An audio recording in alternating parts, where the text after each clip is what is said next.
En ce moment, la volonté de deux pays est mise à l'épreuve, les États-Unis et Israël. Épreuve portant sur la capacité militaire et sur un aspect plus profond. À savoir si les valeurs sur lesquelles ces pays ont été fondés sont assez solides pour supporter de véritables souffrances économiques afin de faire face à une menace stratégique, une menace pour eux-mêmes et pour le monde. Car ces dernières heures, cette épreuve est redevenue très concrète. Dans le golfe d'Oman, un destroyer lance-missiles américain a tiré sur un navire iranien, le neutralisant avant d'envoyer des Marines pour en prendre le contrôle. Ce n'était pas un avertissement, c'était une action coercitive. En même temps, l'Iran rejette désormais les discussions, qualifiant les exigences américaines d'irraisonnables. Et au centre de tout cela se trouve le détroit d'Ormuz, comme nous le savons, par où transite environ 20% du pétrole mondial. Beaucoup ignorent les détails au Moyen-Orient, mais en subissent les effets. Ils le constatent à la pompe. Avant la guerre, l'essence aux États-Unis coûtait moins de 3 $. Maintenant, elle dépasse 4 $. Les responsables américains estiment que cela pourrait durer des mois. Vous savez quoi? C'est finalement une question simple. Israël et l'Occident sont-ils prêts à en payer le prix? Pour en discuter, j'accueille mon ami David Magerman. David a passé plus de 2 décennies chez Renaissance Technologies, l'un des fonds spéculatifs les plus performants de l'histoire. Docteur en informatique, il est aussi investisseur et philanthrope reconnu.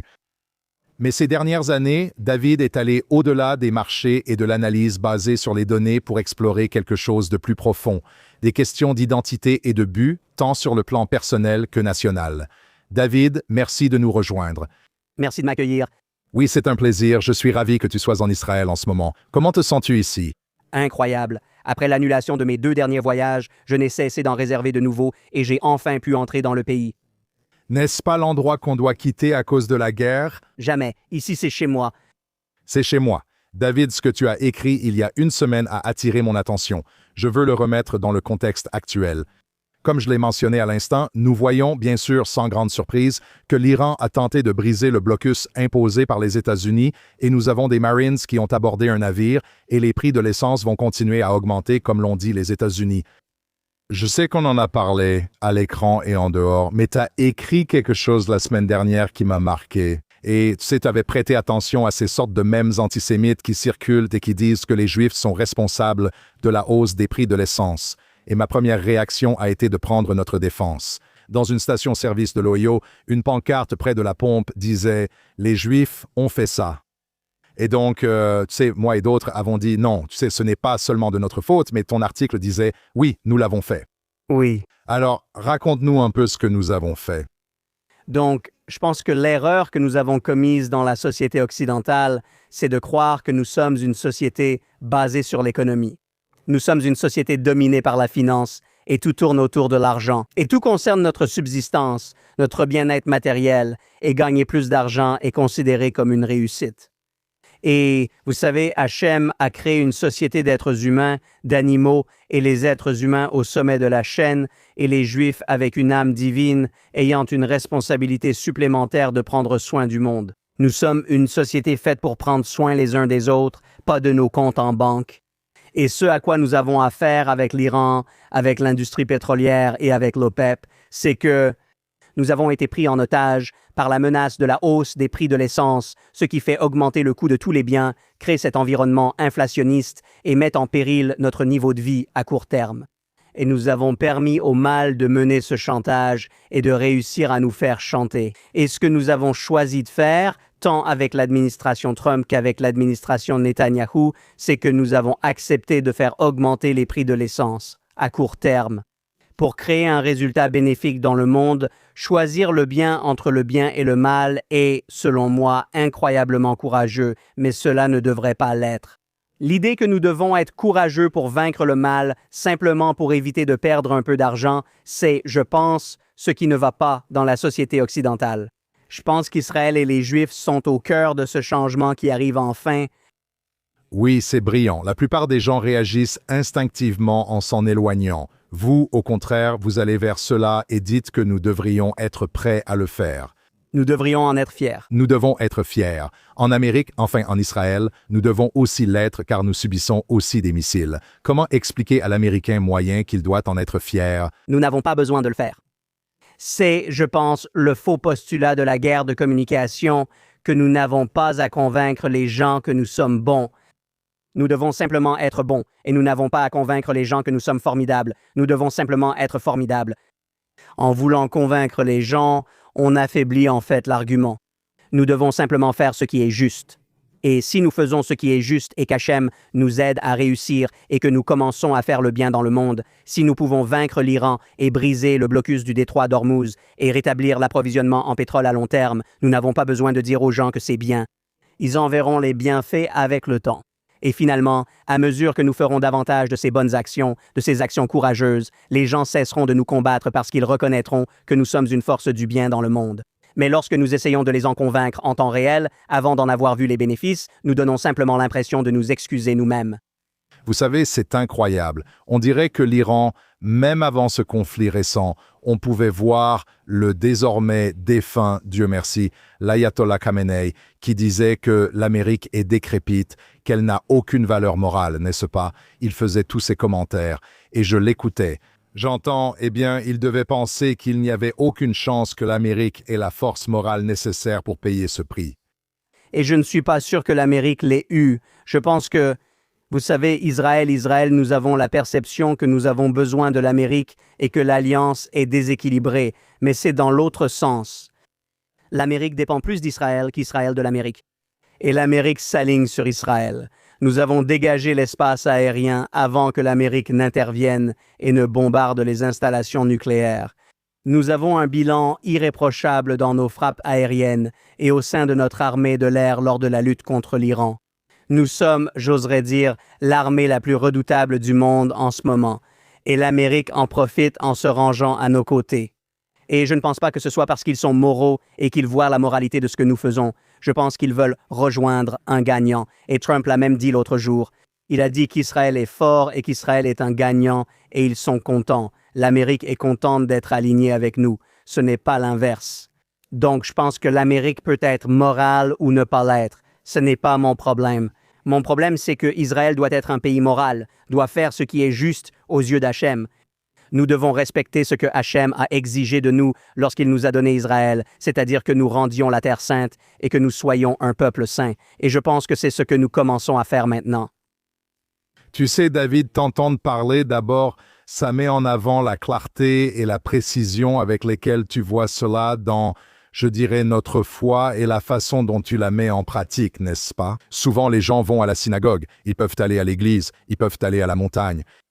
Et c'est séparé de nos actions. Toi, tu vois cela comme un tout. Et je le sais pour avoir parlé avec toi. Maintenant, ton parcours, tu viens de la tech, tu as un parcours technologique, et ce, bien avant que les gens sachent même appeler ça un parcours technologique. Je veux dire, parle-moi un peu de tes origines pour notre public. Et est-ce que tu aurais dit ça au début de ton parcours, quand tu avais 18 ans, ou quelque chose comme ça? Non, en fait, quand tu mentionnes ça, quand j'étais au lycée, je suis allé au Alexander Muss High School en Israël en 1985. Je suis venu en Israël pendant 10 semaines et Dieu m'a parlé. J'étais un juif laïque issu d'une famille conservatrice non pratiquante lors de ma bar mitzvah, ne connaissant que les lettres hébraïques sans comprendre les mots. Puis, je suis venu en Israël. Et la première fois que j'ai surplombé Jérusalem depuis le mont Scopus, Dieu m'a parlé et m'a dit « Tu dois respecter la Torah, tu dois accomplir les mitzvot, tu dois être un bon juif. » Et je ne savais pas quoi en faire. Et au cours des mois suivants, j'ai essayé de comprendre cela et j'ai fini par échouer. Et c'est parti, c'est retourné en sommeil, et ce n'est revenu à la surface que plus tard dans ma vie. Mais j'ai été élevé dans la religion de la réussite académique. Mon père était chauffeur de taxi, j'ai grandi dans la petite classe moyenne, sans être pauvre, et je voulais obtenir une meilleure situation économique pour moi-même, grâce à la réussite académique, en cherchant à réussir par le travail et l'effort. Et j'ai réussi, j'ai obtenu un doctorat de Stanford. Je créais des modèles de langage au début des années 90 pour mon doctorat, avant que les gens sachent même ce qu'étaient les modèles de langage. Je me suis rendu compte que mes recherches étaient en avance, les modèles mathématiques étaient déjà similaires à aujourd'hui, mais il manquait les données et la puissance de calcul. Alors, je me suis tourné vers le trading quantitatif simplement parce que des amis à moi avec qui je travaillais chez IBM en recherche ont rejoint Renaissance Technologies. Et j'ai passé la majeure partie de ma vie adulte, une vingtaine d'années environ, à écrire des logiciels, à construire des systèmes informatiques et à optimiser des algorithmes de trading pour ce fonds spéculatif très performant. Je travaillais avec des gens bien plus intelligent, mais j'étais plus efficace qu'eux dans la construction et l'ingénierie des systèmes. Et j'ai appris la valeur de l'argent et j'ai aussi découvert les inconvénients de l'argent, à savoir qu'on a beaucoup de responsabilités quand on possède beaucoup de richesses. Et je ne gérais pas bien cet aspect-là. Je n'avais pas une vision du monde ou des valeurs à la hauteur de ma richesse. Quand j'ai commencé à donner et dépenser de l'argent, je le faisais mal et j'avais l'impression de mal transmettre le message à mes enfants. J'avais 2 jeunes enfants à l'époque et je ne menais pas une vie que je pensais pouvoir leur transmettre. Je disais que j'avais l'impression de vivre selon le principe « celui qui meurt avec le plus de jouets gagne ». Et que je le croie ou non, je ne voulais pas transmettre cela à mes enfants. Alors j'ai décidé de chercher quelque chose de meilleur, de plus profond, et il se trouve que ce n'est pas un hasard, car Hachem m'a guidé à travers tout cela. Mon cousin en Israël organise une simha familiale SIP, et je suis venu en Israël et j'ai vu à quoi ressemblait une vie imprégnée de Torah. Même sans savoir ce que c'était ni comment m'y connecter, je savais que j'aimais ça. Et qu'est-ce que tu aimais? Qu'est-ce que tu as vu? J'aimais le sentiment d'amour entre les membres de la communauté. Mon cousin vivait dans cette communauté. Il était un peu au centre de tout ça, un peu comme le maire de son petit shtibel. Il avait des amis, de la famille élargie, et ils s'aimaient tout simplement. Et ils étaient là pour célébrer la bar mitzvah de son fils avec allégresse, avec joie, avec une joie profonde. Et j'ai aussi vu qu'il y avait ses enfants à la table. Nous avons discuté uniquement de la Torah, et ses enfants de 10 ans en savaient plus que moi. Je n'avais pas l'habitude d'être le plus bête dans la pièce. Et je ressentais un manque, pas que j'ai étudié la Torah, donc pourquoi devrais-je me sentir mal de ne pas la connaître, mais c'est mon héritage. Je suis juif, c'est la Torah. J'avais l'impression de devoir participer à la conversation. Et ce mécontentement envers moi-même m'a poussé à contacter une organisation appelée Partners in Torah quand je suis revenu en Amérique et à commencer à étudier chaque semaine avec un excellent kavruta nommé Daniel Altman, un avocat de TNEC. Et au cours de 7 ans, je suis passé du simple fait d'essayer pour voir ce que cela ferait d'être exposé au judaïsme orthodoxe. À un moment donné, au cours de ces 7 années, je suis devenu plus religieux, je me suis tourné vers la Torah. Je n'étais pas encore juif pratiquant, mais je croyais devoir le devenir et j'ai passé les années suivantes à chercher comment l'intégrer à ma vie de famille. J'ai déménagé car je n'étais pas dans le périmètre d'un érouve et trop loin de la synagogue, alors que ma femme aimait notre ancien quartier. J'ai dû convaincre toute ma famille de tout quitter pour déménager à seulement 16 kilomètres. Mais c'était un grand changement de communauté, et grâce à Dieu, mes enfants sont tous différents à leur manière, chacun à sa façon, mais tous étaient d'accord avec ce changement. Et ma femme aussi m'a beaucoup soutenu dans ce changement, mais je suis passé de celui qui travaillait à Yom Kippour sans manger à quelqu'un qui considère Yom Kippour comme l'un des jours les plus importants et les plus joyeux de l'année. Et ça a été une très grande transition pour moi. Qu'est-ce que les gars de Renaissance en ont pensé? Tu allais quand même travailler le matin. Est-ce que ça a eu un impact sur ton travail?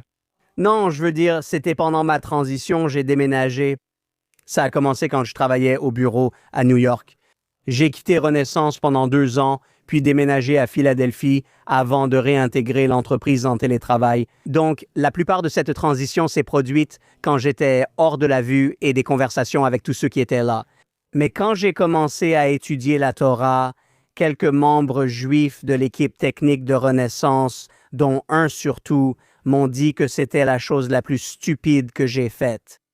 Et il m'a vraiment critiqué très durement, en des termes très sévères, pour la stupidité et l'ignorance, et même pour le côté presque maléfique d'adopter une perspective et une vie selon la Torah.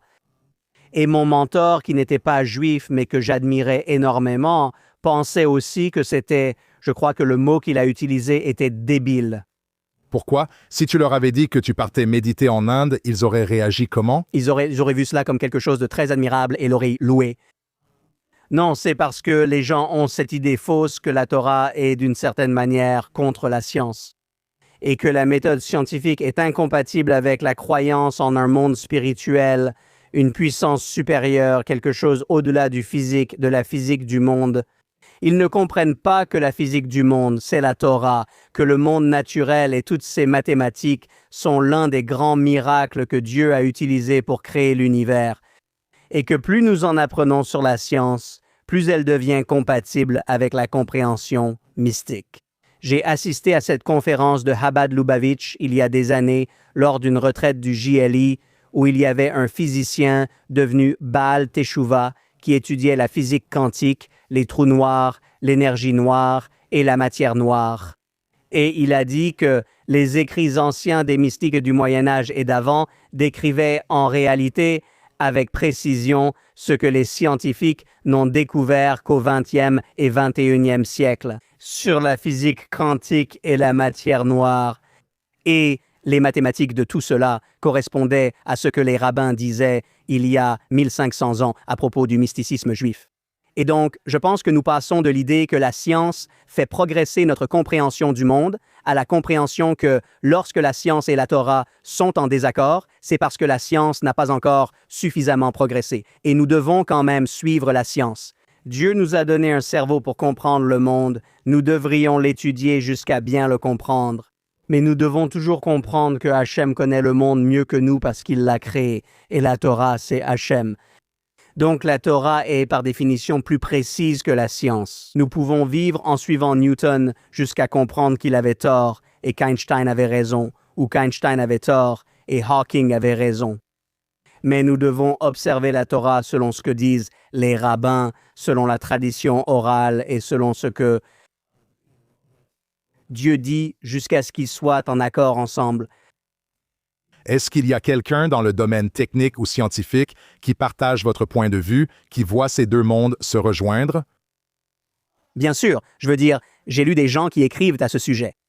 Les auteurs les plus publiés sont souvent les plus controversés, car ils cherchent à susciter la controverse. Je pense que c'est vrai pour tout sujet. Je ne le fais pas, je n'écoute pas de podcast, ne lis pas les actualités, ni les médias grand public. Je ne lis pas non plus de livres modernes. Je m'excuse.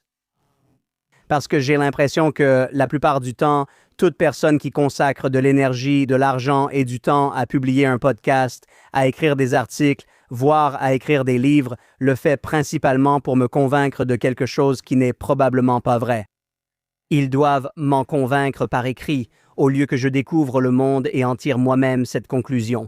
Et je trouve que même si je suis l'une des personnes les moins informées que je connaisse, j'en sais plus sur le monde que la plupart des gens parce que je ne me laisse pas désinformer par la désinformation. Et donc, en ne lisant pas les actualités, je sais que j'ai plus d'informations que les gens qui lisent les actualités et qui ont de mauvaises informations parce qu'ils consomment les médias traditionnels. C'est incroyable. Donc, tu es comme l'ermite au sommet de la colline. Je vis là-haut. Vois la vérité. Je ne m'informe qu'en cas de besoin, et les choses que j'ai besoin de savoir, je peux, parce que je suis béni par ma richesse et mes relations, je peux en fait simplement parler à quelqu'un. Je peux te parler et savoir ce qui se passe sans lire 14 publications et deviner lesquelles sont vraies. Je peux aussi parler à des politiciens et à des chefs militaires. J'ai la chance d'y avoir accès, mais je trouve que c'est une bien meilleure façon d'apprendre ce dont j'ai besoin. Si je ne connais personne pour m'informer sur un sujet, c'est sûrement que je n'ai pas besoin de le savoir. Je vis plus heureux comme ça. En partant de là, tu sais, tu as aussi fait plusieurs commentaires, certains que j'ai entendus dans le podcast que tu as fait avec Michael Eisenberg, que je recommande d'ailleurs à tout le monde d'écouter. J'ai trouvé ça brillant quand tu as parlé de l'IA et que tu en as parlé en des termes qui, je pense, allaient complètement à l'encontre de ce que tout le monde dit, y compris ma propre famille, à savoir que nous allons tous devenir inutiles. L'IA prend le contrôle du monde et demain, nous vivrons dans son univers. Et tu as utilisé ce terme, tu sais, je sais que tu as appelé ça une pyramide de Ponzi ou quelque chose comme ça. Peux-tu nous donner un aperçu de la façon dont tu vois les choses, cette Samda? Et aurais-tu vu cela si tu écoutais les podcasts, les médias et tout le reste? Je veux dire, je fais de la recherche en intelligence artificielle depuis toute ma vie d'adulte, probablement depuis 35 ans. J'ai vu les cycles et étudié le domaine pour mon doctorat, donc je connais l'IA d'avant ma naissance. L'IA existe depuis 100 ans, ce n'est pas récent, ni limité aux 10 dernières années. Et le cycle de l'IA introduit dans le monde, c'est que les algorithmes d'IA qui sont sortis ont toujours été les plus puissants en termes de performance le jour de la démonstration. S'ils pouvaient être améliorés, ils auraient repoussé la démonstration. Les scientifiques derrière ces produits veulent simplement offrir la démonstration la plus impressionnante de l'apparence de l'intelligence. Mais jusqu'à présent, seuls les algorithmes connus existent. Peut-être qu'avec l'intrication quantique ou d'autres techniques avancées, on découvrira quelque chose de nouveau. Aujourd'hui, nous avons juste un simple appariement intelligent de motifs.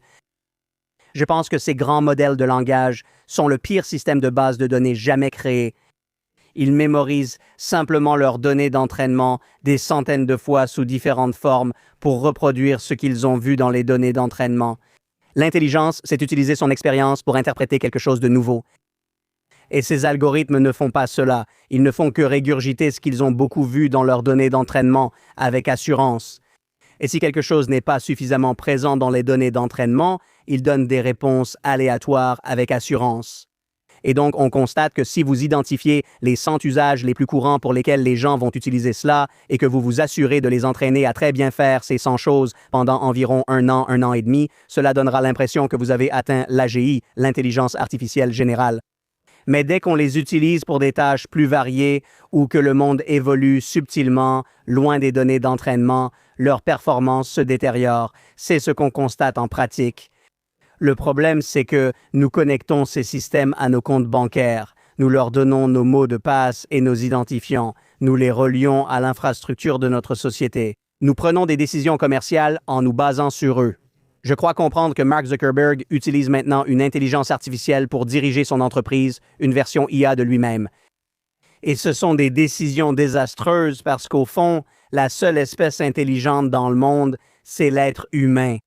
Et j'irai jusqu'à dire que Dieu l'a voulu ainsi.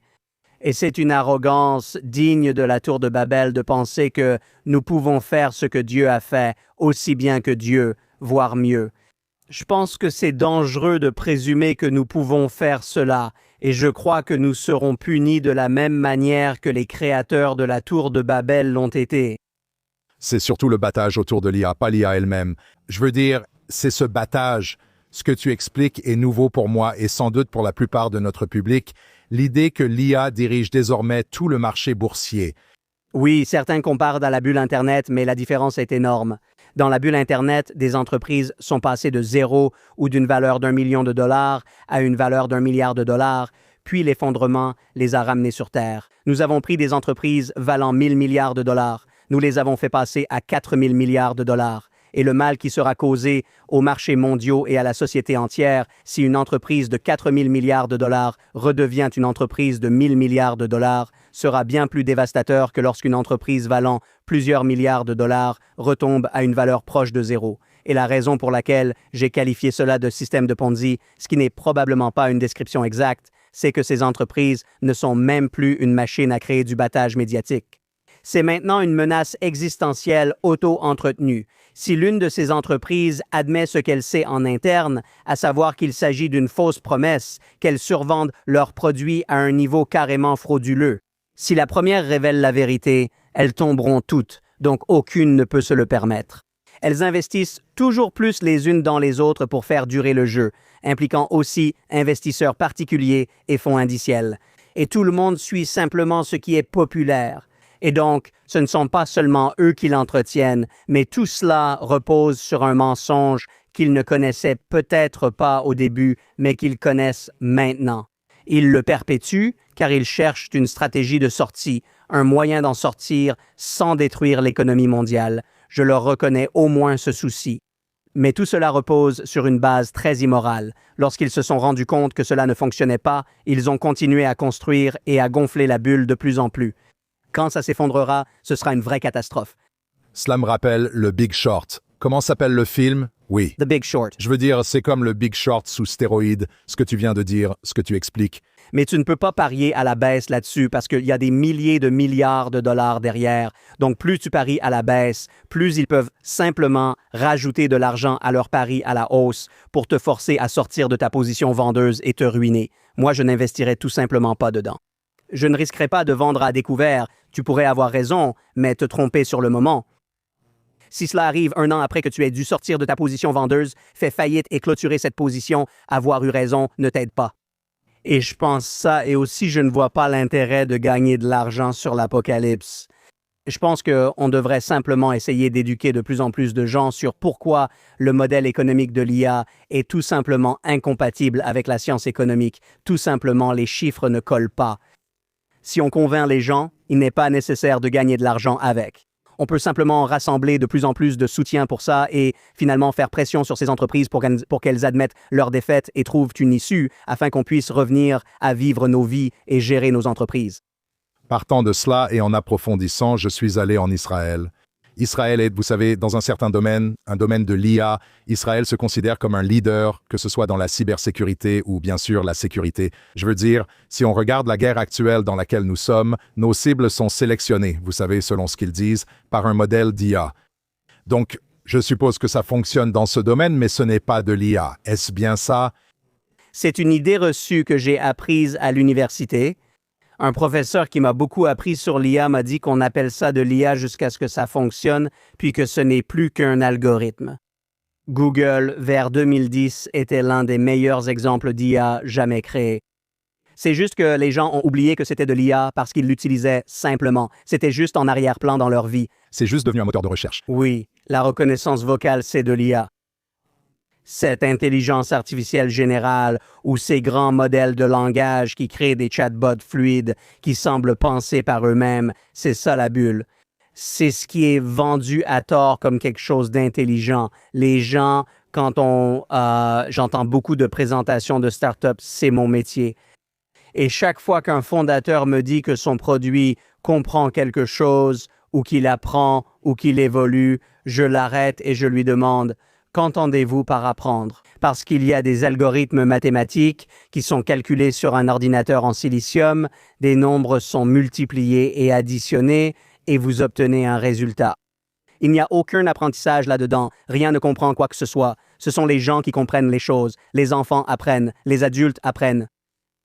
Les ordinateurs calculent. Alors dites-moi quels algorithmes sont exécutés, quelles entrées sont utilisées et quelles sorties en résultent. Mais ne prétendez pas que vous comprenez ou que vous apprenez, parce que c'est une mauvaise utilisation de la terminologie. La sémantique ne correspond pas à ce qu'il fait. Nous devons aussi examiner l'IA. Le ciblage par l'IA consiste simplement à utiliser des données du passé, à faire de la reconnaissance de motifs et à créer un modèle génératif qui prédit quelque chose sur l'avenir en se basant sur le passé. Nous faisons cela mentalement, à titre individuel, depuis que les humains existent. Vous voyez un animal et vous voulez prédire s'il faut fuir ou l'affronter. Créer un tel algorithme, c'est simplement de l'intelligence artificielle et une bonne utilisation des ordinateurs. Mais nous devons comprendre ce qui marche. Si vos données contiennent des informations qui peuvent vous aider à réduire l'incertitude concernant l'avenir, c'est de l'IA utile. Si vous avez simplement quelque chose qui génère des résultats aléatoires et que cela ne vous apporte en réalité aucune réduction prévisible ou mesurable de l'incertitude, alors ce n'est pas de l'IA utile.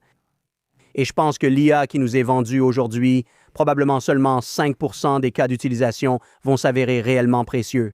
95% des produits vendus aujourd'hui n'existeront probablement plus dans 3 ans. Et quiconque les adoptera à grande échelle subira les conséquences d'avoir mis en production quelque chose qui nuit à son entreprise, modifie sa main-d'œuvre et son flux de travail, puis devra payer le prix pour revenir en arrière. Donc, si Israël, l'une des critiques que j'ai entendues au sein même d'Israël, c'est qu'Israël a le sentiment que nous avons été lents à adopter l'IA et qu'ils essaient de rattraper rapidement leur retard. Je pense que la meilleure chose pour Israël et pour toute entreprise est simplement d'attendre sur la touche, peut-être d'expérimenter un peu, d'apprendre comment d'autres l'utilisent à côté, mais pas en production. Et puis, si j'ai tort et que c'est incroyablement précieux, vous pourrez alors accélérer son intégration. Mais de plus en plus de preuves montrent que j'ai raison. Et les rares entreprises et pays qui ne le déploient pas seront les gagnants. Wow! Donc Israël, je veux dire, regardez, Israël, je suppose, a une application très pratique et concrète de ces modèles, à savoir que des missiles arrivent pour vous tuer. Notre système, utilisant certains algorithmes, vous sauve la vie. Qu'est-ce qu'Israël ne fait pas? Alors, laissez-moi vous donner 2 exemples. Salesforce a été très rapide à adopter l'IA agentique pour intégrer des algorithmes basés sur des grands modèles de langage et commencer à les intégrer dans les fonctionnalités principales de Salesforce afin que les clients puissent bénéficier de la valeur incroyable de l'IA agentique. Et ce fut un désastre. Et après quelques mois, les clients se sont plaints que des choses basiques ne fonctionnaient plus. Des choses qui auparavant étaient gérées par des algorithmes solides et déterministes se retrouvaient soudainement cassées de façon aléatoire. Et Marc Benioff est intervenu peut-être 6 mois après le déploiement de l'IA agentique et a dit « Nous faisons marche arrière, nous retirons cela. Nous revenons aux algorithmes déterministes basés sur la RPA qu'ils utilisaient auparavant. Et nous allons étudier comment déployer correctement l'IA parce que ça n'a pas fonctionné. » Un autre exemple est Apple. Donc Marc a réellement eu l'intégrité de faire cela. Eh bien, Où il n'avait pas le choix, mais c'est un message important. Mais un meilleur exemple est Apple, parce que Salesforce, l'iPhone d'Apple, ce sont des choses qui sont utilisées par des gens chaque seconde de chaque jour. Si vous lisez un article et utilisez l'IA pour le résumer, vous faites cela plusieurs fois par jour si c'est dans un cadre professionnel, peut-être quelques fois par semaine si vous l'utilisez simplement pour votre enrichissement personnel. Si ça ne marche pas, vous pouvez vous en remettre. Mais quand Salesforce a cessé de fonctionner, ça a été une catastrophe pour toutes les entreprises qui l'utilisaient à grande échelle. Quand Apple a essayé d'introduire l'IA générative dans Apple Intelligence sur le téléphone, les téléphones sont plus sollicités au quotidien que le cœur ne l'est dans le corps humain. Et dès qu'ils ont déployé Apple Intelligence dans Siri sur les téléphones, la vie des gens a été perturbée. Tout le monde a blâmé Apple. Comment pouvez-vous être aussi incompétent alors que les autres réussissent avec l'IA? Vous n'y arrivez pas. Qu'est-ce qui ne va pas avec vos chercheurs? C'est une mauvaise analyse. Les produits Apple sont si ancrés dans la société que chacun a vite remarqué qu'ils ne fonctionnaient pas. C'est à cause du succès d'Apple et de l'échec généralisé de l'IA, de ce type d'IA, que cela a donné une mauvaise image à Apple et que Apple Intelligence n'a pas fonctionné. Donc, je pense que ce que nous voyons en Israël, c'est qu'il existe des cas d'utilisation qui fonctionnent. Israël ne peut exporter que ce qui fonctionne, car contrairement à l'Amérique où rien n'a vraiment d'importance, ici tout compte. Nous sommes entourés d'ennemis voulant nous tuer. Et si nous montrions la moindre faiblesse dans la zone frontalière autour de Gaza, tout à coup, nous serions attaqués. Et si le monde avait fonctionné comme il l'avait prévu, nous ne serions plus là aujourd'hui. Mais grâce à Dieu, le Hezbollah a oublié de se manifester et en Judée-Samarie, les Palestiniens ont oublié de se manifester et le Hamas de Gaza s'est retrouvé à payer les pots cassés. Mais oui, en Israël, tout doit fonctionner. On ne peut pas se permettre qu'un mois, notre équivalent de Salesforce, cesse de fonctionner à cause d'une IA agentique. Nous cesserions d'exister. Donc Israël ne peut pas être un précurseur dans l'adoption de l'IA parce que tout ce qu'Israël fait d'important a une portée existentielle. Et c'est là que je pense que dans les affaires en Amérique, en Occident et en Europe, les choses n'ont pas autant d'importance. Et vous pouvez jouer à ce jeu et faire semblant que ces choses fonctionnent à un certain niveau et finalement elles feront marche arrière et reviendront en arrière.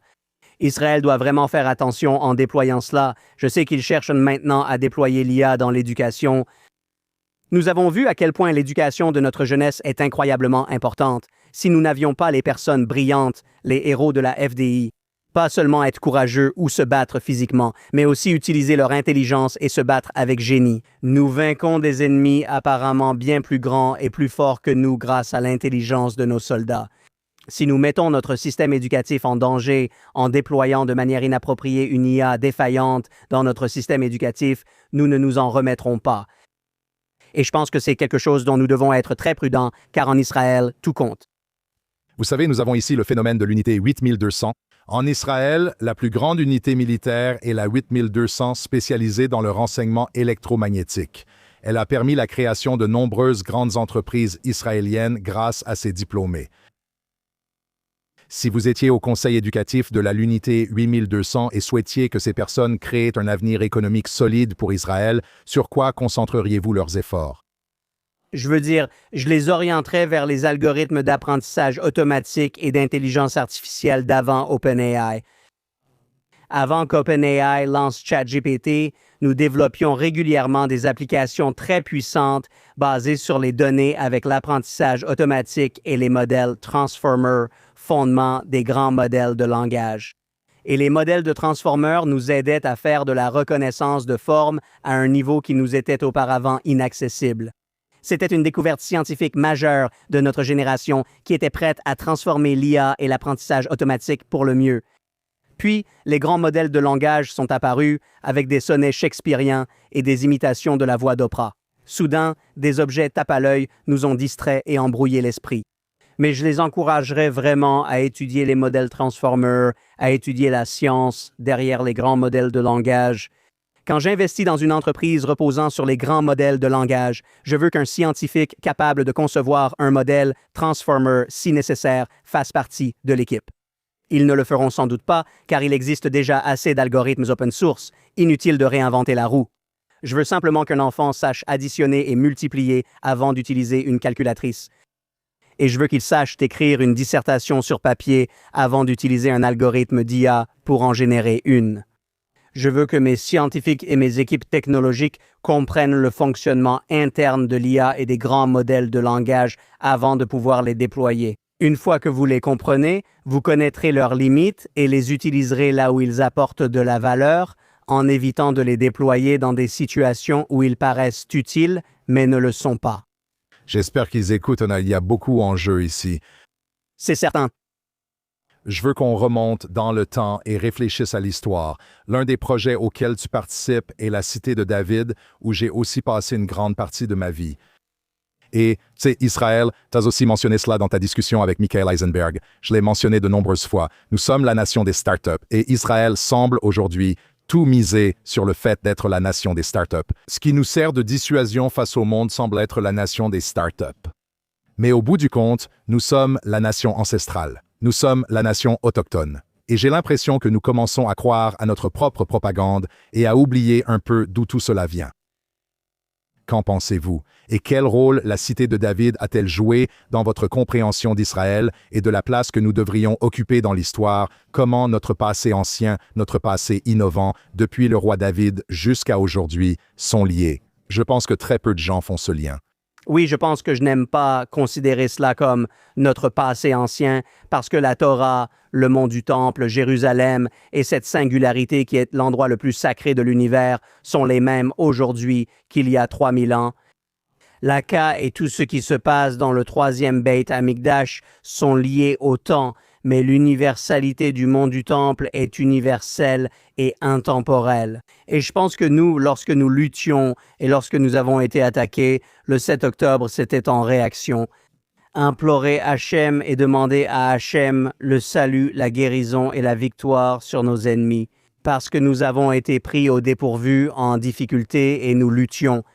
Je pense qu'il est d'autant plus important que, alors que nous remportons la victoire avec l'aide de Dieu et tous les miracles révélés, nous devons d'autant plus reconnaître la source de notre force, la source de notre succès. Notre succès, c'est que nous essayons. Nous faisons ce que nous devons faire avec nos efforts matériels et nous étudions la Torah, accomplissons les mitzvot, récitons des Tehillim et faisons la prière. Et si nous en sommes dignes, Dieu nous accorde le succès. J'ai tout le respect du monde pour nos soldats. Pour moi, ce sont des héros. J'offrirai un déjeuner à tout soldat qui viendrait me voir quand il voudra. Votre public peut me prendre au mot. Mais ils doivent comprendre, et je pense qu'ils le font, qu'ils vivent des miracles révélés chaque jour dans leur combat. Et cela vient d'Hachem. Et si nous ne reconnaissons pas l'importance du mont du Temple, l'importance de Jérusalem et la sainteté de notre aspiration au troisième temple et au Makia, alors nous passons à côté de l'essentiel. Hachem fait cela pour nous, non pas parce qu'il aime nos startups, non pas parce qu'il aime nos prix Nobel.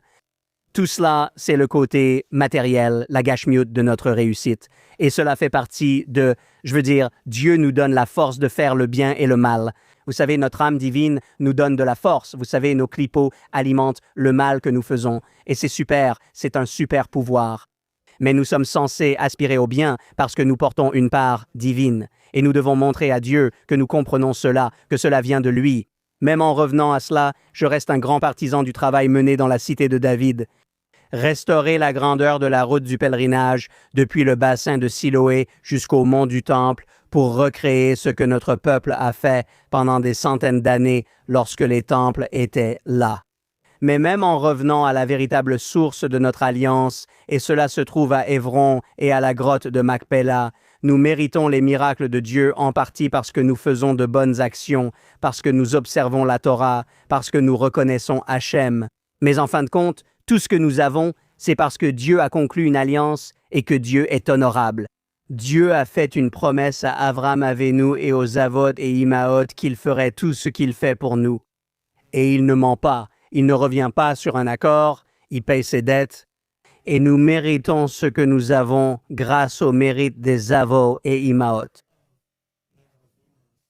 Et nous devons montrer non seulement que nous nous soucions du mont du temple et de la maison du Beit Hamikdash et de la source de notre spiritualité, mais nous devons aussi le reconnaître. Tout cela est dû à l'alliance avec Abraham et au respect du lieu de sépulture des Avot et Imaot, au respect de Évron et au respect de la Judée, le cœur du pays, et nous assurer que nous montrons autant d'attention à la véritable Startup Nation qui est la terre d'Abraham, et autant, voire plus, que nous nous soucions de la Startup Nation à Tel Aviv, à Herzliya et sur la côte ouest d'Israël. Les accords d'Abraham, pendant que vous parlez, j'imagine un représentant allant aux discussions des accords d'Abraham avec nos autres cousins abrahamiques là-bas et ayant une discussion qui n'a rien à voir avec ce que vous dites. Cela me paraît être un échec total. Il dira que nous avons une excellente technologie de défense à partager et des renseignements dans tout le Moyen-Orient. Mais ce que vous dites vraiment, c'est que c'est à nous d'apporter cette idée d'une mission divine dans nos activités quotidiennes. Et c'est notre représentant. C'est notre représentation aux accords d'Abraham. Oui et non. Si l'un des dirigeants de la Syrie, du Hamas, de l'Iran ou du Hezbollah était encore en vie, il reconnaîtrait. Ce que les dirigeants du monde arabe reconnaissent, ceux qui sont encore en vie le reconnaissent, c'est que celui qui nous maudit est maudit. Celui qui nous bénit est désormais béni avec la prospérité, tandis que celui qui nous maudit est mort. Et donc, nous avons peut-être, par erreur, promu les accords d'Abraham dans le passé en mettant l'accent sur la technologie et la prospérité matérielle. Mais je pense que l'avenir des accords d'Abraham dépendra du désir des dirigeants de ces pays de rester en vie et de continuer à diriger leur nation. Et ils bénéficieront de la prospérité, car celui qui nous bénit sera béni. Mais je pense que nous avons montré que si vous vous en prenez à nous et que vous ne vous excusez pas, vous ne restez pas en vie, encore moins au pouvoir dans votre pays pour longtemps.